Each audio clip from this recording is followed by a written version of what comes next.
everyone, FireCrests Gaming here and welcome back to another video. We're back with the beginning of the Formula 1 2017 career mode and we're just going through all the character creation stuff. Probably not what you care about, to be honest. What you're going to care about is what team I'm driving with. And that team is going to be Toro Rosso. Just because I like the look of the car, and I know it's a popular pick, but trust me, this car is a popular pick for a reason. Let's do this. So of course we met up with our agent, did some practice, started to upgrade the car, and then moved on straight to qualifying. But we were hampered by this little issue that we saw. We actually had a cooling issue, which means we couldn't get out. We only had one chance to set a lap in qualifying, which I think was a very cool feature, but certainly arrived at a bad time when it's the first qualifying session for Toro Rosso as we head down, we've already started up obviously, down through the second DRS zone into turn 3, turn 2, I know, corner, something or other, heading through, still in the first sector, through turn 4, pretty good through there, not bad. Obviously these cars are a lot faster, you can take so much more speed through the corners, and they are just an absolute joy to drive.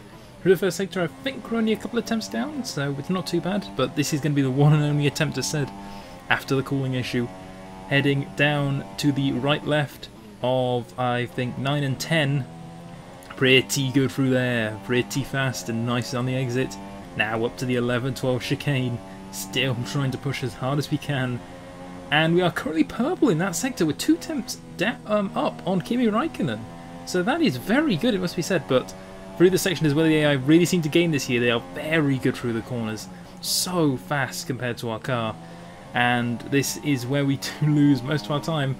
Heading through here, that's pretty much nearly flat. You can just drop a gear, chuck it in, and then it's good. Into third for the second to last corner, and it's the last corner. I'm not sure about anyone else, but I find that to be horrible these days. I can hardly get that right, and it's not cool. But onto the start finish, coming round for P8 at the moment, over 124 something. Is all set then for the race tomorrow. And it ended up being P11 with Vettel on pole from Hamilton, Bottas and Kimi Raikkonen. So this should be an interesting enough start, but let's see how it happens at race time. So as we are now on the grid for the Australian Grand Prix, 3, 4, 5 lights. Lights there, away we go, and the 2017 season is underway. I'm pretty sure we got a half decent start starting with the Renaults. And our teammate was just behind us as well. As you can see, Valtteri Bottas holding Mercedes 1-2 into the first few corners. So we get down the outside of one of the Hasses. I think it was Kevin Magnussen. And as we're now about P9 or so, battling one of the Red Bulls already. It could be, I think it's Daniel Ricciardo at this point. And we're heading up the inside now of Max Verstappen to Stroll, trying to give Vettel some trouble. Already, the new kid trying to take on the 4-time, which we go a little bit wide there and almost a bit of contact with Verstappen there. I think that maybe was. I couldn't quite tell on the replay cameras. But there was definitely some kind of tangle between us, and it has left Verstappen a little bit slower. But us, we're in P6, so we've had a pretty good start so far. As we're following Lance Stroll now, trying to catch up with P5 on lap 3 of this race. Heading through down the second DRS zone. No DRS so far. We're going to have a look at the inside.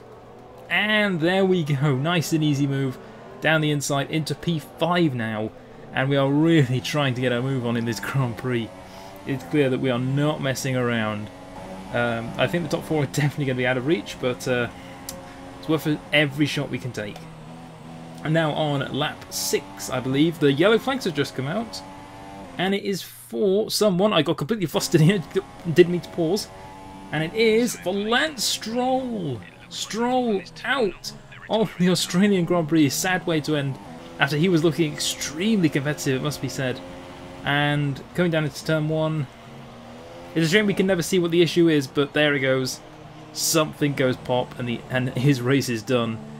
So going through in the pit lane for our first ever pit stop with Toro Rosso. Fairly good on the exit, entrance even. Not too bad. And Verstappen I think is coming with us. So we are. There's actually a few cars coming in. There's a Haas coming in because we can tell where the pit crew ahead of us. And go. And go. And go! Oh my... Conservative pit crews much?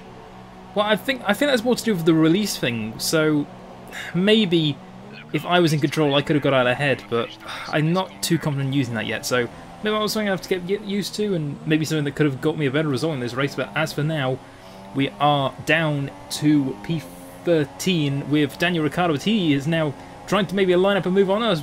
As he goes to the outside line, And it's no use, we hold P13 for the time being behind Verstappen and ahead of Daniel Ricciardo.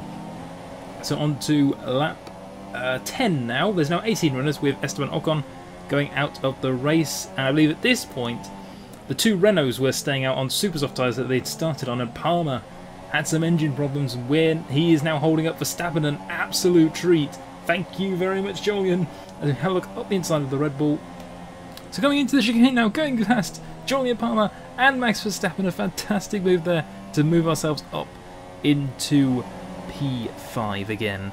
So now going now onto lap 12, we've got Verstappen really trying to size up a move here. Here he comes, maybe around the outside of the chicane, no chance this time for the Dutchman. He actually gets very slowed down there into Ricciardo, but watching Ricciardo on the replay now, something's wrong with his car, a puncture, real life puncture. And that is game, set, and match for Daniel Ricciardo. Oh, that has got to hurt. At his home Grand Prix. And he even holds up Carlos Sainz a little bit as well. Oh, just every bit about that made that worse, and it's game over for the Honey Badger. But now on to the second to lap. We're watching Sebastian Vettel pitting on the second to last lap. No idea what's happened. He's near Daniel Ricciardo, so I'm trying to have a look what the problem is, and it's front wing. So it must have been genuinely serious damage if that required a change of front wing. But I think he should have just tried to brave it out, to be honest. Just complete the lap, because he's lost P4 and he's gifted it, and now it's on between me and Verstappen. But for the time being, this man put no step wrong, has beaten Mercedes today. Kimi Räikkönen wins the Australian Grand Prix and is now the championship leader, obviously. Race results determine the championship for now. Very good results. But as for us, we're going to come home in P4 after that last little bit of luck with Sebastian and holding off Verstappen all race long. That feels good for a first race for Toro Rosso. That's the end of the race. We'll see you in Parc Fermé.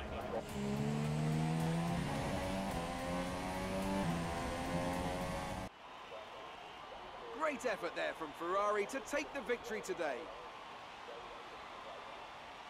And I have to wonder, Anthony Davidson, just what set them apart from the competition here. Without a doubt, the safety car changed everything today. The key to their success was keeping calm and reacting to the situation quickly. We've seen teams in the past throw away wins because they were too hesitant, but here they were decisive, and that's allowed them to take the advantage. And as we can see, it's time for the podium, and as the drivers make their way out, there's a familiar red suit making its way to the top step. Fantastic win for Ferrari.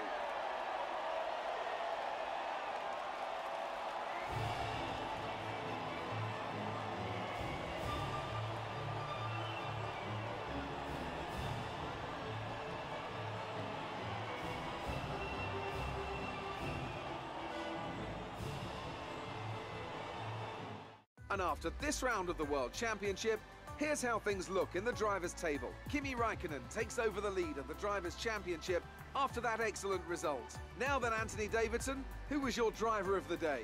I think I'll have to give it to the Toro Rosso driver. Look at where they finished compared to where they started. It's not easy to cut through the field like that in Formula 1, so it was a great effort. So obviously drivers goes as the race results, as I said, but in terms of the constructors, we are joint third with Haas F1 team, just behind Ferrari and Mercedes, and I think those two are off into the distance and we have no chance of catching them, but we'll do our best for the rest of this season. We then got to meet the rich man Jonathan with all the classic cars and got invited to our first ever invitational event. Although if I may take a quick minute, just, I know it's a bit of a side thing, obviously the invitational events, but they are technically integrated into the career mode. Can I just take a minute to explain how hard this car is to drive? Along with the 2004 Ferrari, I'm not sure about the other cars, and yep, this is full traction control. I'm not even joking. Normally on the 2017 cars, full traction control makes the car bog down too much. I need it to drive these cars because they're so slippery.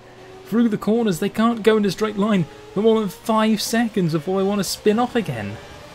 Regardless, we managed to get everything done, and just on the final corner, overtook the 91 McLaren Honda for first place and completed our first ever invitational event in the career mode.